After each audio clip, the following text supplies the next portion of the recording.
Hello, and welcome to the AAMFT podcast, your all-access pass to the latest news, developments, and thought leaders in the world of systemic therapy. We strive to relate, educate, and innovate, one episode at a time. I'm your host, Dr. Eli Karam, and we're brought to you by the American Association for Marriage and Family Therapy. Our podcast explores topics that relationship-based therapists care about. In addition to featuring unique conversations and interviews with established experts, our show provides information and education on direct practice and emerging trends in the MFT profession. For more information, please visit us at aamft.org.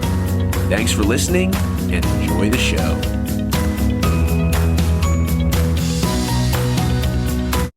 Did you know that in the last 2 years, AAMFT's Practice Protection Fund has supported critical work, protecting and advancing the MFT profession in almost a third of the U.S.?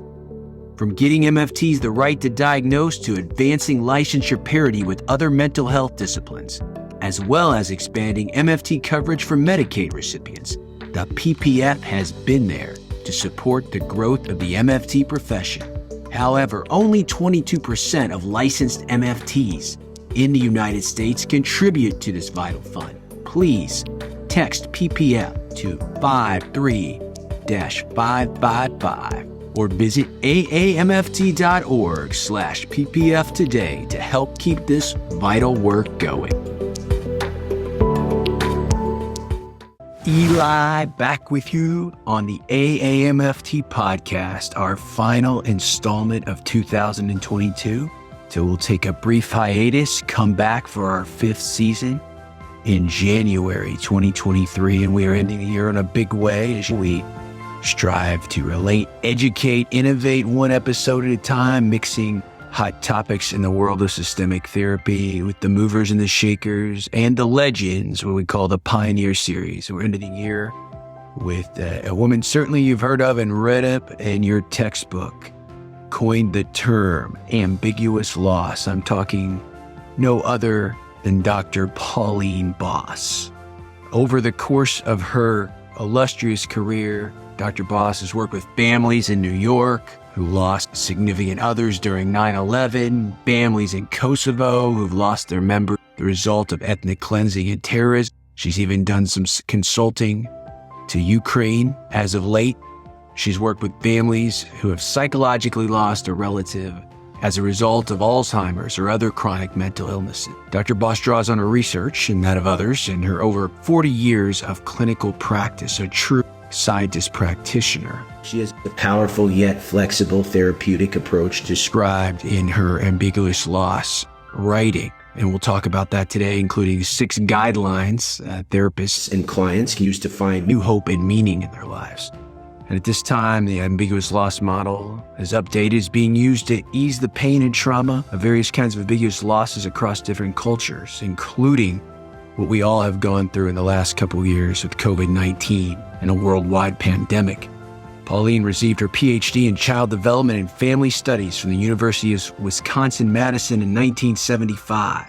From 75 to 81, she was an assistant and then associate professor at the University of Wisconsin-Madison. In 81, she joined the Department of Family Social Science at the University of Minnesota and continued there as a full professor until 2005, where she became an emeritus professor. Also in 1995, she was appointed a visiting professor to Harvard Medical School. And in 2005, she was awarded the Moses Distinguished Professor at the Hunter School of Social Work in New York City. Her most famous book, Ambiguous Loss, Learning to Live with Unresolved Grief, introduced the phenomenon of ambiguous loss to a more general audience and has been translated into 6 foreign languages. Wow, I was so fortunate to have a conversation with this living legend, and I hope you will enjoy it too. We will have the interview after a word from our sponsor. In 2022, the AAMFT asked MFTs across the U.S. to participate in a vital workforce study to determine how the COVID-19 pandemic had shifted our field and what impacts it may have on the future of our practice. That research showed that we are a growing and diverse profession, highly in demand for our services. more adept at technology, and probably more adaptable than we ever imagined we could be. But we are also stretched to our limits, facing out-of-date regulations and financial pressures. And as an industry, we are particularly vulnerable position as we look to maintain the growth and to continue to protect our unique identity as systemic therapists. Please find out more by going to aamft.org/workforce study.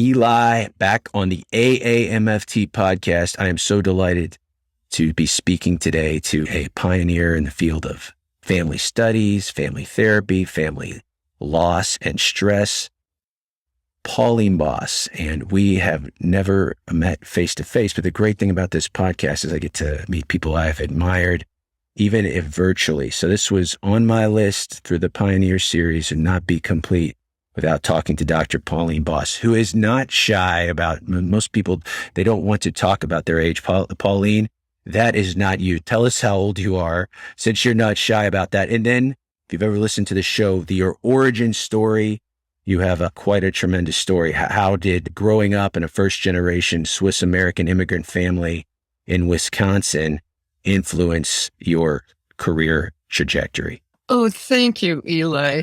Yes, I just turned 88 and I'm still working, but I'm hoping to pass the teaching and the training of ambiguous loss on to new generations. So I encourage people, younger scholars, younger family therapists and social workers, etc., to continue the teaching of ambiguous loss.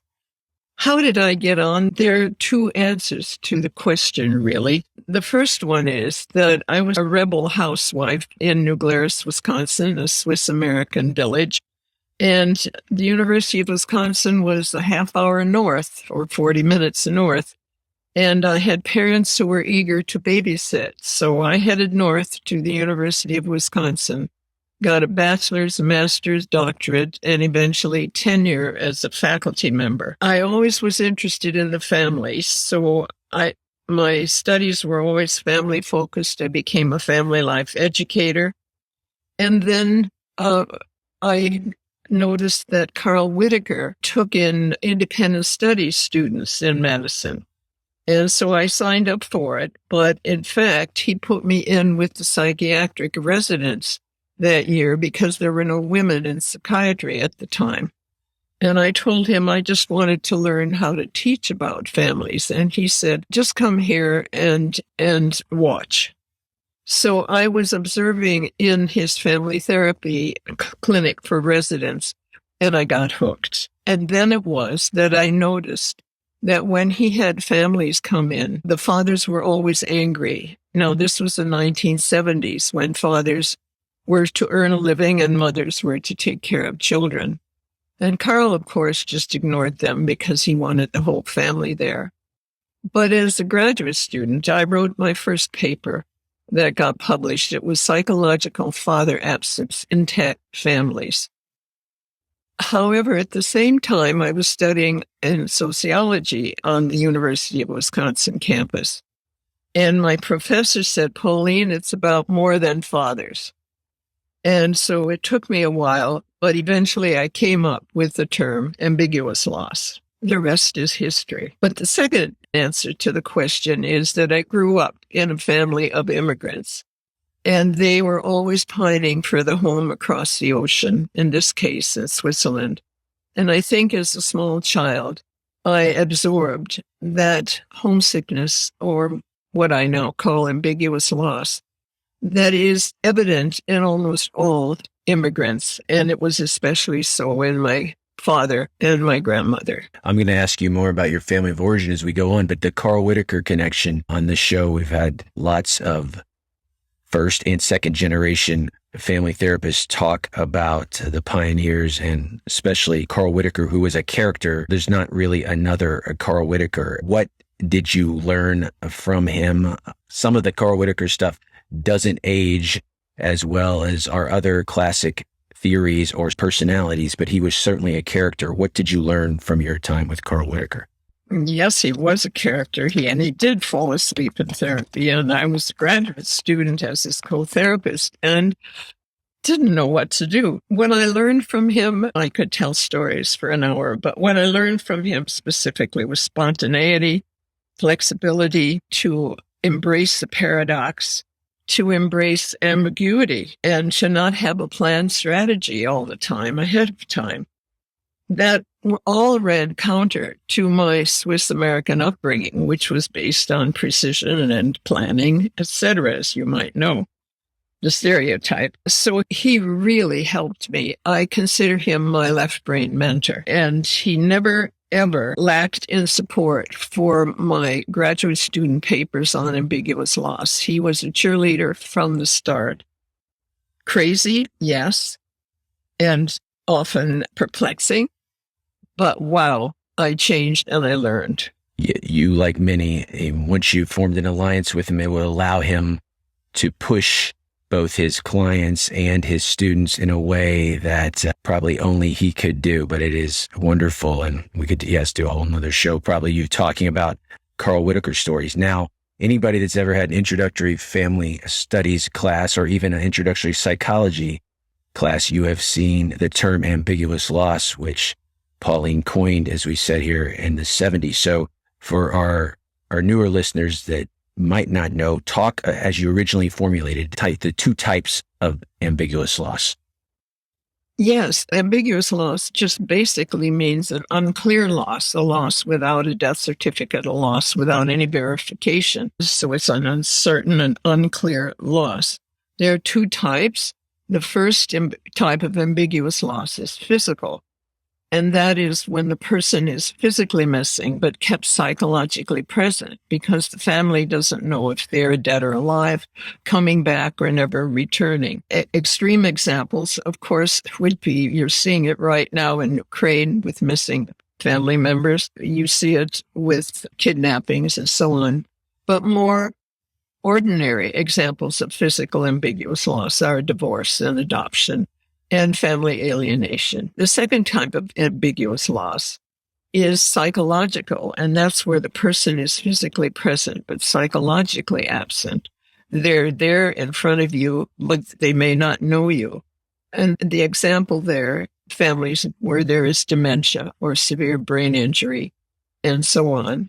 And more common examples might be families where everybody has their head in their phone and they're together, but they're not together. They're psychologically absent.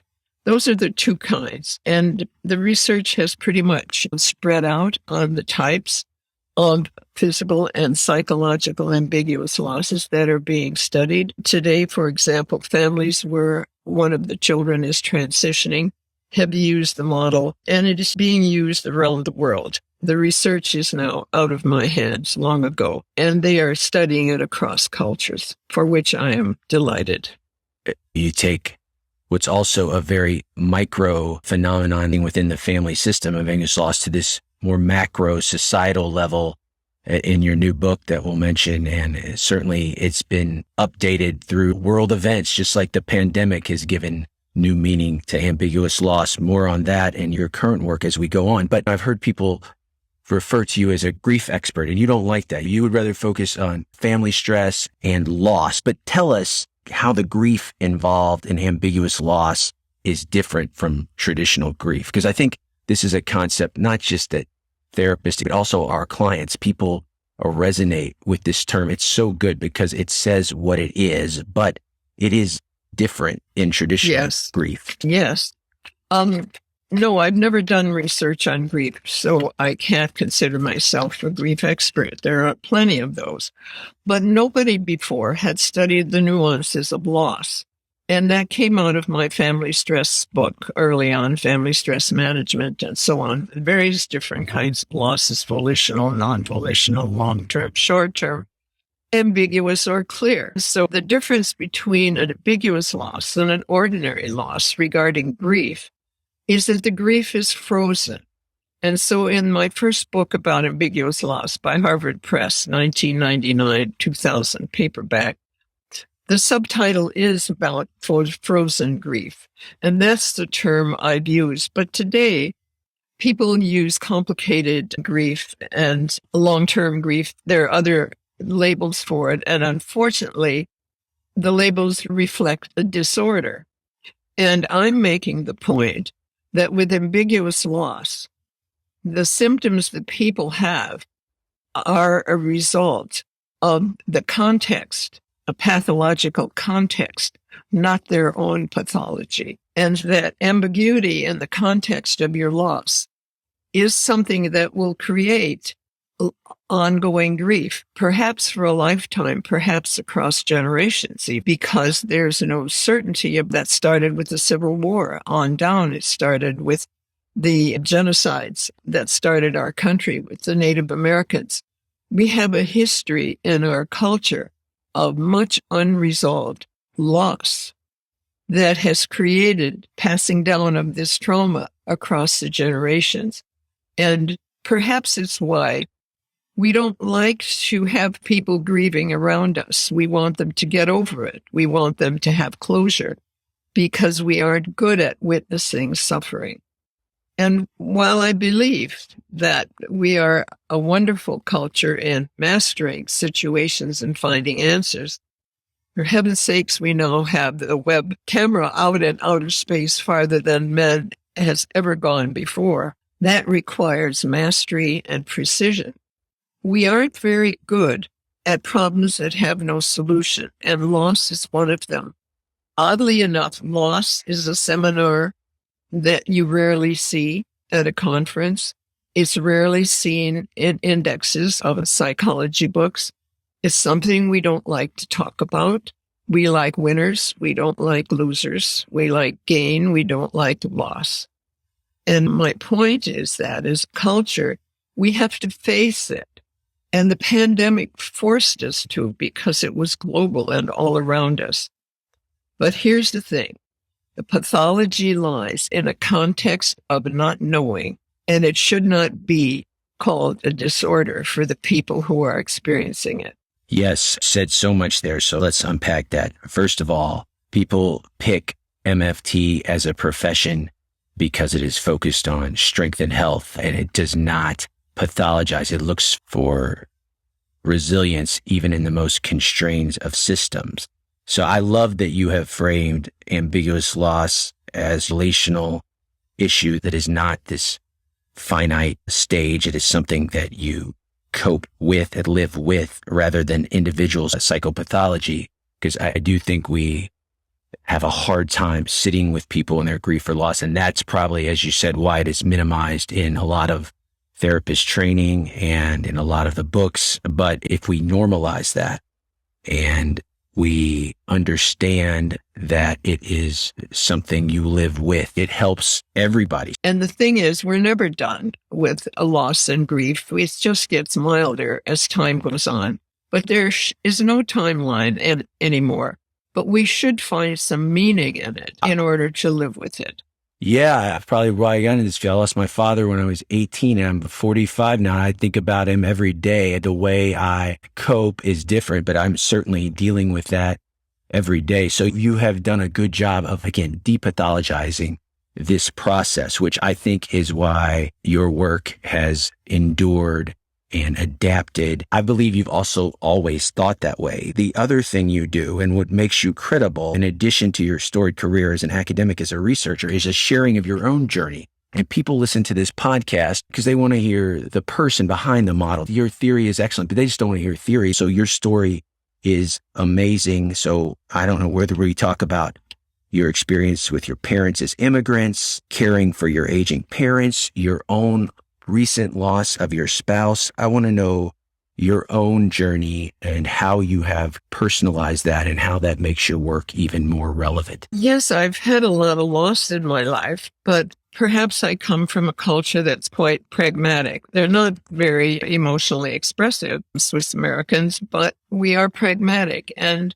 we know that loss is a universal for every one of us. We will have losses, if only it may be our parents who precede us in death. My first loss was from another kind of pandemic. It was called epidemic then. In the 1950s, it was a polio epidemic, when I lost my little brother at age 13, whom I had been a junior mother for. He went to Boy Scout camp, was swimming, and came home and fell ill with polio. He played junior high football one Friday night and he died the next. It was bulbar polio, which was lethal at that time. I thought I would never be happy again. And yet as time went on, you are, if you don't fight it. So I've never fought my own grief when it comes up. And by the way, after the divorce, it was exceedingly hard because I also left my hometown at the same time to come to the University of Minnesota.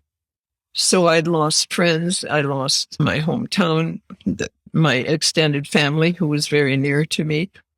And I lost who I was, my identity. I was no longer a wife. It took me a long time to settle in and to become acquainted with my new self, actually. Fortunately, I had new friends almost immediately when I came to town, to Minneapolis, which supported me greatly. And I've always thought that in order to live with loss, which is inevitable over time, we have to have a social support system. And we need some relationships. And so I've always thought about the resilience for living with loss and sadness that continues over time. The cure for clinical depression is sometimes medical and sometimes pharmaceutical.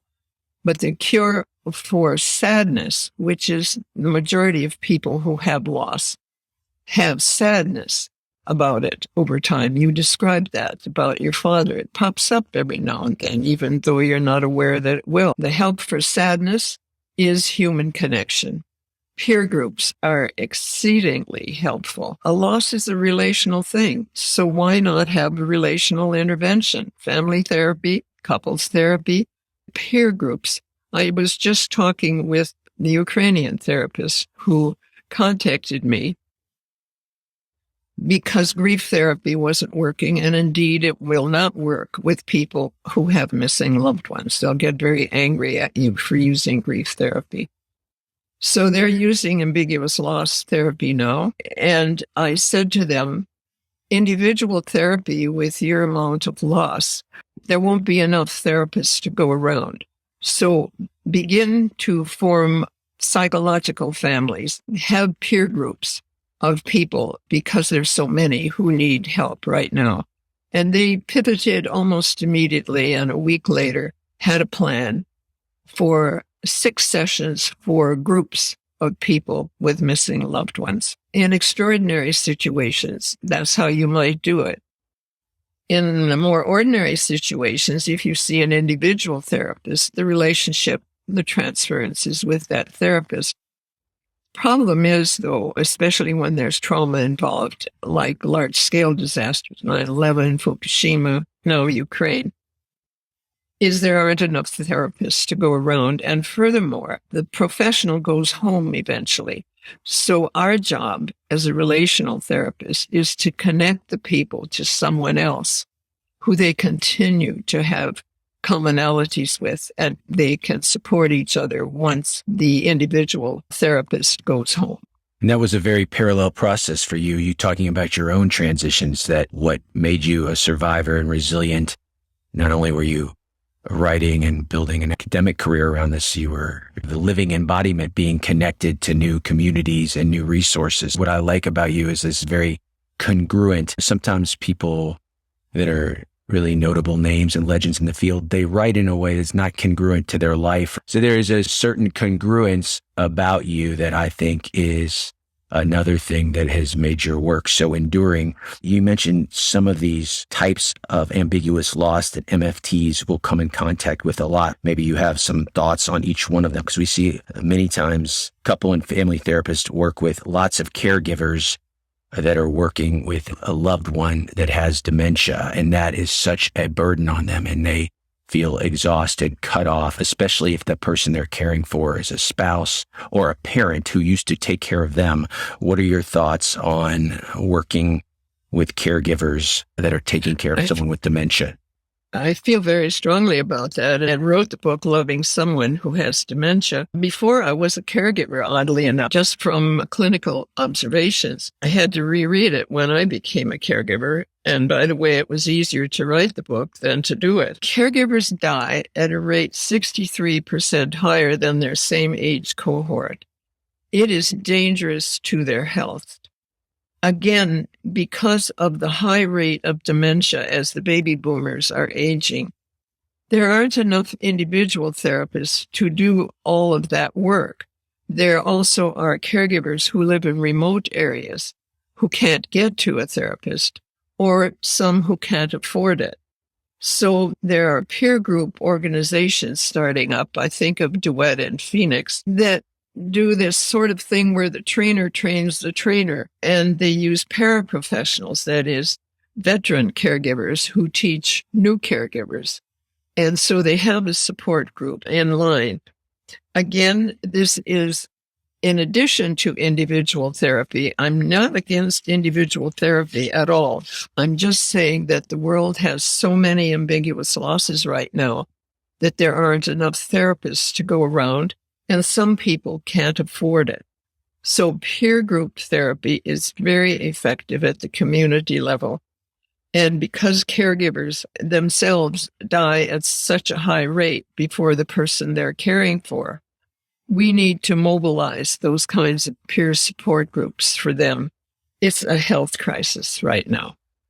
I agree with you on what you were saying earlier. What MFTs, one of their common factors is a good connector of people. So many times a client, as we know, can learn a lot from a therapist, but learn more from somebody that is going through their own shared experience, their own loss. So having a group, as we know, can sometimes be so much more effective than even an individual or a family therapy, because these people have been cut off and you are reconnecting them back to others with maybe, if not the same experience, certainly a relatable experience. It's really a both and, which you write a lot about. What great a way to connect the disconnected. So we've talked about caregivers with dementia, where the person that physically is there, but the person they loved is no longer there, and how difficult that is. Another form that all systemic therapists face is that you mentioned you've also gone through in your personal life and helped people professionally with it, is divorce as ambiguous loss. And I think sometimes people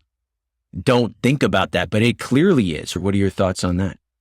It's a tough one because, especially if there are children involved, the person you divorced or who divorced you keeps popping up, picking up the kids, coming back and forth. And then the kids have graduation, various things going on, and you have to be at the same place. And it's essential that you keep a relationship with this missing partner and also separate from them. So it's extremely difficult and it's extremely ambiguous because the lines and the boundaries aren't clear. But I must say that today I see many more divorced couples not having a war, which seemed to be the usual thing back in the 70s and 80s. They can even remain friends, which is such a blessing for the children if that happens. So perhaps human beings are getting more mature about not having things go their way or having separations, having divorces. And they can do it in a more civil fashion. That, of course, is the ideal. I'll give you another one. Kids leaving home, going to college, launching, which we think is a good thing, but it changes the whole core of the family system. How do we help parents struggling with this ambiguous loss that are launching children, which we view as a good thing, but it's still a form of ambiguous loss? It is. And again, I say, in my family, I grew up in the Depression and so on. When we went off to college, we were just put on a bus and sent off. And families were glad we had the opportunity to be in college. It's different now. And it is an ambiguous loss and apparently debilitating for some people. And it should be acknowledged as such.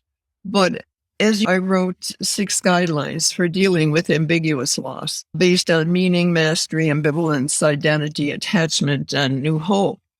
And I would recommend to parents who are having trouble with their youngster going off to a job or to college to study those, because one of the things that changes is your identity. Your whole identity may have been that of a mom. And now that identity, while it's still true, is less needed. The child is somewhere else. And so you have to find a new identity for yourself, a new purpose in life, something new to hope for, instead of seeing that child every day. So it requires a transition in attachment and a new way to do it. And again, I would say this is not deep psychotherapy, but it is relational therapy. And psychoeducation can help here also with articles in the public papers and magazines about how to live once your kid leaves home. It happens after divorce. It happens after your children leave home. It happens after your spouse dies. Your identity changes. Your attachment changes. And things are totally different. Margaret Mead said, we have to change every decade. I believe her that in my lifespan, something different happened every decade that required me to review who am I? What's my purpose in life? How do I move forward with some fun and some hope? It's doable. It's doable, but you have to do self-reflection. Yes, and that's what keeps people vital and self-aware. And many times we, as MFTs, work with clients that are extremely talented and skilled, but at one point of their life, what has been adaptive later becomes maladaptive. For example, if you've over-focused on being a great parent, as we know that the parent relationship is very different than the couple relationship. How many times do MFTs see parents that have over-focused on the parenting but haven't nurtured the couple enough? So when they launch the child, they have no sense of a couplehood and really feel lost. All of this is so relevant. And I think now, again, breathing new life into your work, this more macro application. When we think of COVID-19, obviously the pandemic has changed so many things, and ambiguous loss is applicable certainly to more than just family systems, as we're talking about. It works on a social and a global level. In your own words, and here where you can talk about your new book that I just finished, that's great. How has the pandemic impacted your work and the scope of ambiguous loss? I was just overwhelmed when emails just mushroomed from people here in the United States, around the world, professionals and ordinary people saying, isn't this ambiguous loss? And indeed it is. And so I was literally asked by the public to think about this. And the ambiguous loss was the loss of feeling safe from the virus because we didn't know what it was or how to control it.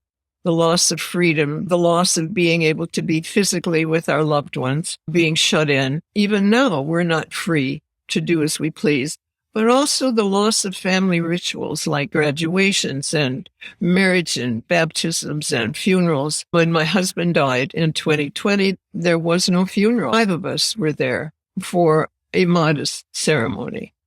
And had it not been the pandemic, there might have been hundreds because he was well known. So there were losses of things that formerly meant something to us that we valued, like the rituals, like being with friends, like having the same routine every day, even if it involved going to the corner coffee shop. So everybody can make their own list. And of course, we had clear-cut losses as well. They weren't all ambiguous. The loss of money, the loss of income, the loss of an apartment. These are things you can quantify. And so you had clear losses on top of ambiguous losses. So I believe we're a world in grief right now, but I worry that it's being pathologized by saying that there's severe mental health crisis. There is a severe mental health crisis in a minority of people. But the majority of people are upset with anxiety, with sadness, which are normal reactions to an abnormal situation. And surely the pandemic was an abnormal situation. And it goes on and on. I hope that we don't pathologize everybody, even though most people are anxious and sad and disturbed right now because we've had a major stressor, the virus, the pandemic, And right now, the political situation is upsetting. The shootings are upsetting. You said that so beautifully. It made me think you're right. This is a developmentally appropriate response to what is happening in the world. If people didn't react that way, I'd be more worried. But yes, it's exactly. But see, as systemic thinkers, which listen to this podcast, MFT has always thought that way. You have a world that pathologizes everything. And you just made me think again on this very isomorphic, more macro level that this is much more normal. And again, back to connecting people, everybody has experienced a loss of some form or another during this pandemic. And it is really this macro ambiguous loss. I think that's so interesting. And the other thing, the title of this book is The Myth of Closure. People throw that term around. I just need closure. They come for closure. And I love your thoughts on this. So somebody that is not familiar with your take on this, tell them why this term closure is really a misnomer in what we're looking for as far as coping with ambiguous loss. Closure is a perfectly good word when it comes to closing a road after a snowstorm, or closing a store that goes out of business, or closing a business deal. However, it's a very cruel word to use with human relationships. People who have lost somebody, if you ask them, they do not like the word closure because they want to remember the person they've lost. They have a continuing bond, which class of colleagues, KLASS, colleagues wrote about, but people didn't catch on to it until currently. The grief experts now accept that position, that when you lose somebody, the bonds can continue, although they are different. I support that completely. And just, that's on a rant and a rampage to get people and the media to stop using the word closure. It was a headline in my newspaper yesterday. But the family had gone to court and won their case against somebody who caused their loved one's death. So the reporter said they have closure. No, they don't. They have justice. It's a misnomer. And of course they want justice, but they will remember that person forever if they were attached to them. By the way, with ambiguous loss, the assumption is that there is attachment. So if you're attached to that person, you will not, if they are lost, forget them. You will remember them. And even if they are found dead, they have remains, like soldiers missing in action. Every now and then they find remains. After 9/11, still a third of the people have not had DNA evidence, but the rest did. But even then, they don't have closure with the DNA evidence. They have certainty. That's what they have. They have certainty that the person is dead, which is a good thing. It's a relief, but it's not closure. So we should get rid of the word closure when it comes to human relationships and stop the absolute thinking. The ghosting now that some young people are using is, I think, coward's way out of dealing with the end of a relationship. It is closure. And it's an artificial way to try to end it. I think once you have had a relationship with someone, it always is a part of you, even if it was a bad relationship. Not that it influences you negatively, but you can't erase human experience. It's part of your patchwork quilt. It's part of who you are. It doesn't have to drive you, but it's part of your history. Back to what you were saying earlier, attachment theory goes so well with your work because the attachment remains even after the person or thing is gone. Yes. Yeah. But it's different. It is different. Yes. We know they are gone. In the case of death, we know that there's been a transformation. In the case of missing, it's more confusing. And so we have to use those 6 guidelines to figure out how to deal with that murky relationship of a divorced person coming back and forth weekly, pick up the kids, a kid that went off to college, or even the extreme ones of somebody missing in a war, the Holocaust, etc. Those are harder, but still we have to carry on in a new way. We have to carry on family life and our own life in a way that is not dependent on that missing person helping us or being there for us. And that's doable, but you don't have to forget them. So if we could change the lexicon as advocates and family therapists, replace that word closure that should be outlawed after listening to you, what should we replace it with when we're educating the public and the media? They want certainty. They don't want closure. They want certainty. They want to know for sure if their loved one is dead or alive. And many people in our world do not have that. And yet, as you speak of resilience, and my experience working in Kosovo and Fukushima, in the Ukraine and 9/11 and individual therapy, more people than not figure out a way to live without knowing, and they have relatively good lives in spite of this immense stressor. I could listen to you talk all day as though there's two questions I ask every pioneer, and we're family therapists. Many people listen to the show, so you'd be surprised. I ask luminaries and model developers, what does both their family of procreation, their family of origin, their loved ones think about their work? And many times the model developer's family has very little knowledge of their resonance to the field and to the profession. I'm curious what your feedback, again, that kind of stoic Swiss background that you come from, what does your family think of your work and your contributions to our wonderful profession? I could say if it weren't for my parents, loving parents, good parents who offered to babysit for me, none of this would ever have happened. They were superb parents and took care of my children until I got home from the university. And like many immigrant parents, they want their kids to be better than they were. They want them to be educated. That was my parents. Now, my children and grandchildren, my grandchildren, they're all in the hard sciences, many engineers and making rockets for Mars and so on, PhDs. I love what they are, but they're all in the hard sciences. And so they tease me because I'm in the social sciences.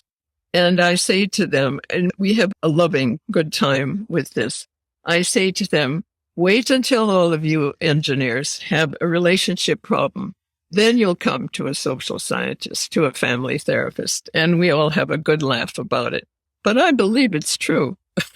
I'm glad for them. And they all want to go to outer space and do wonderful things. But I think family therapy and the social sciences, social workers, psychologists, all have a role to play in this very mastery-oriented society, which is really very good at it, for their human relationships. And that human relationships can be forgotten in the time of technology. So yes, I love my family. I learn from them. We have great times together. Now I'm the lone social scientist and surrounded by engineers who are going into outer space.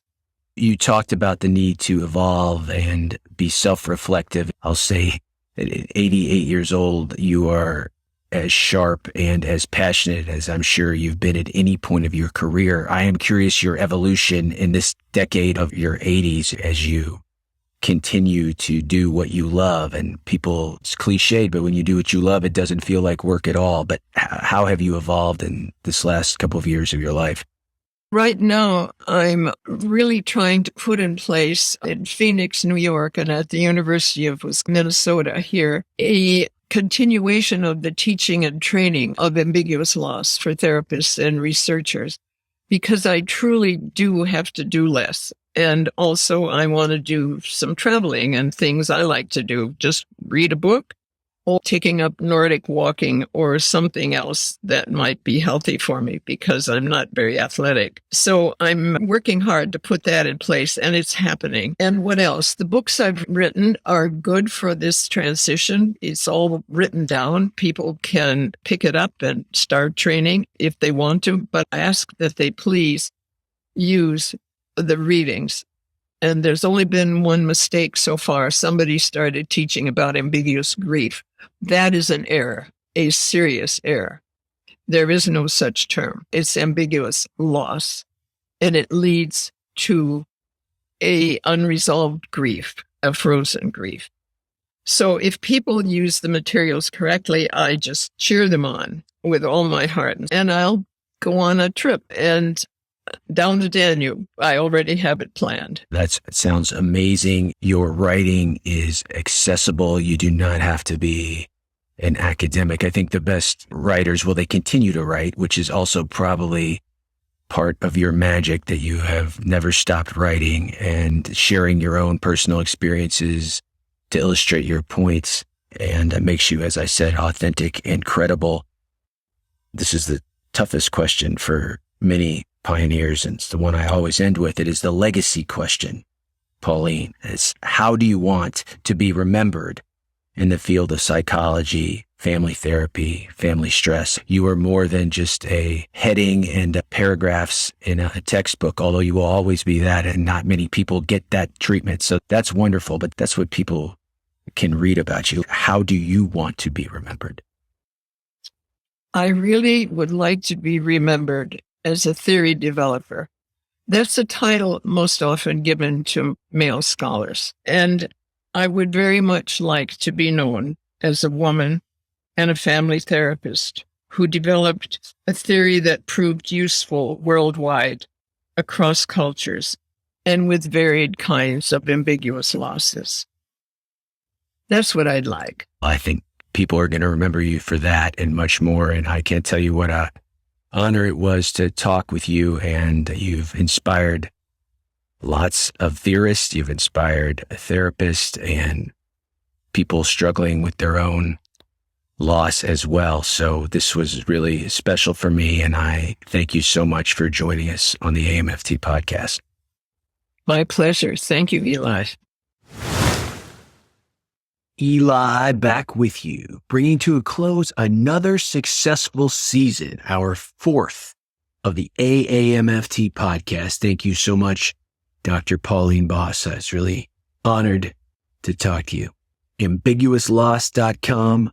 Find out all things Paula, including many great resources, including ambiguous loss training. There's a non-credit professional development training course. You can also see her upcoming speaking events.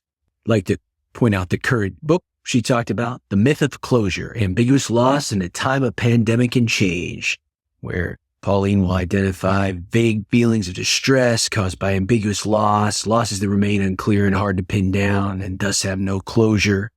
It's helped a lot of people as they grieved through the pandemic. And it provides many strategies for coping, encouraging us to increase our tolerance of ambiguity and acknowledging our resilience as we express normal grief, as she said in the interview, and still look into the future with hope and possibility. And that's what I like to look into the future with, and the future is bright if you're a systemic therapist. AAMFT has a lot to offer. Please check out aamft.org.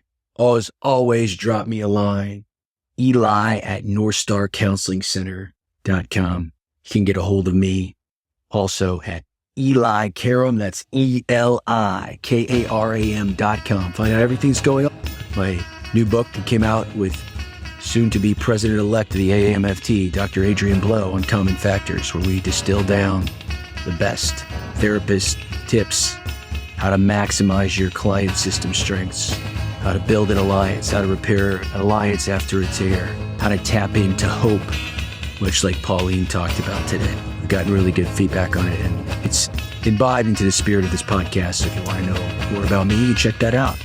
Also, big things coming in 2023 as many of our professionally younger listeners prepare for a licensure exam. I want to be able to help you out on that as well. You can help me out. Give me suggestions, people you want to hear from, topics that all systemic therapists care about. You can follow the conversation on Twitter.